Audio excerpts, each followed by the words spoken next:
19वां अध्याय। ब्रह्मा और विष्णु द्वारा शिव की स्तुति करना। ब्रह्मा जी कहते हैं, नारद, कन्यादान करके दक्ष ने भगवान शिव को अनेक उपहार प्रदान किए। उन्होंने सभी ब्राह्मणों को भी दान दक्षिणा दी।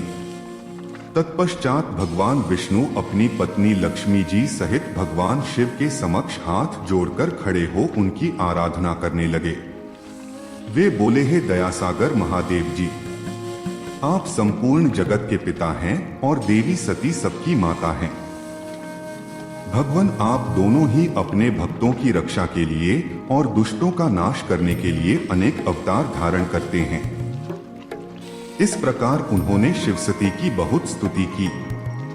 नारद, मैं उनके पास आकर विधि के अनुसार फेरे कराने लगा। ब्राह्मणों की आज्ञा और मेरे सहयोग से सती और भगवान शिव ने विधिपूर्वक अग्नि के फेरे लिए। उस समय वहां बहुत अद्भुत उत्सव किया जा रहा था। वहां विभिन्न प्रकार के बाजे और शहनाइयां बज रही थी। स्त्रियां मंगल गीत गा रही थीं और खुशी से सभी नृत्य कर रहे थे। तत्पश्चात भगवान विष्णु बोले, सदाशिव, आप संपूर्ण प्रकृति के रचिता हैं। आपका स्वरूप ज्योतिर्मय है। ब्रह्मा जी, मैं और रुद्रदेव आपके ही रूप हैं। हम सभी सृष्टि की रचना, पालन और संहार करते हैं। हे प्रभु, हम सब आपका ही अंश हैं। प्रभु, आप आकाश के समान सर्वव्यापी और ज्योतिर्मय हैं।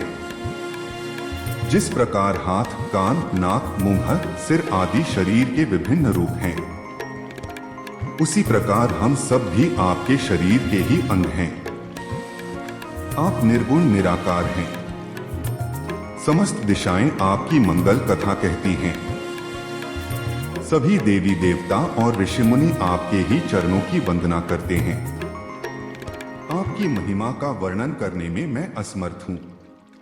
भगवान, यदि हम सबसे कुछ गलती हो गई हो तो कृपया उसे क्षमा करें और प्रसन्न हो। ब्रह्मा जी बोले, इस प्रकार श्रीहरि ने भगवान शिव की बहुत स्तुति की। उनकी स्तुति सुनकर भगवान शिव बहुत प्रसन्न हुए।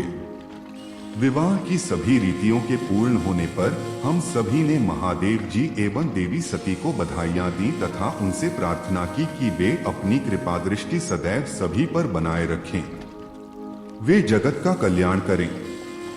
तत्पश्चात भगवान शिव ने मुझसे कहा, हे ब्रह्मा, आपने मेरा वैवाहिक कार्य संपन्न कराया है, अतः आप ही मेरे आचार्य हैं। आचार्य को कार्य सिद्धि के लिए दक्षिणा अवश्य दी जाती है।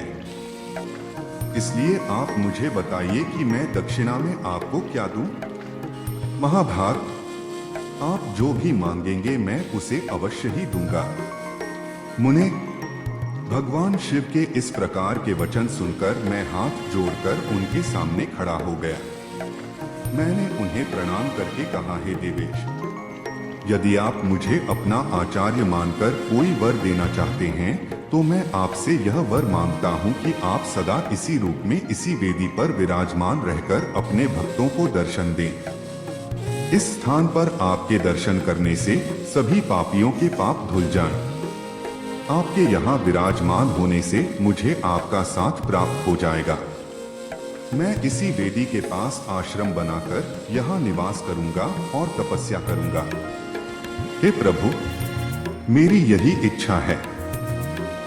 चैत्र मास के शुक्ल पक्ष की त्रयोदशी को पूर्वा फाल्गुनी नक्षत्र में रविवार के दिन जो भी मनुष्य भक्ति भाव से आपका दर्शन करे उसके सभी पाप नष्ट हो जाएं।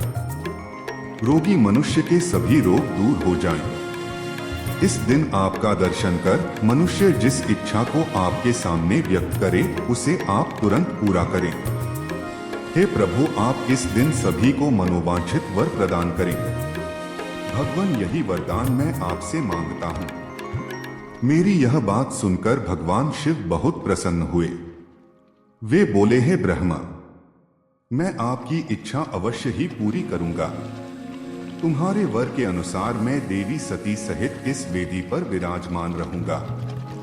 यह कहकर भगवान शिव देवी सती के साथ मूर्ति रूप में प्रकट होकर वेदी के मध्य भाग में विराजमान हो गए। इस प्रकार मेरी इच्छा को पूरा कर जगत के हित के लिए प्रभु शिव वेदी पर अंश रूप में विराजमान हुए।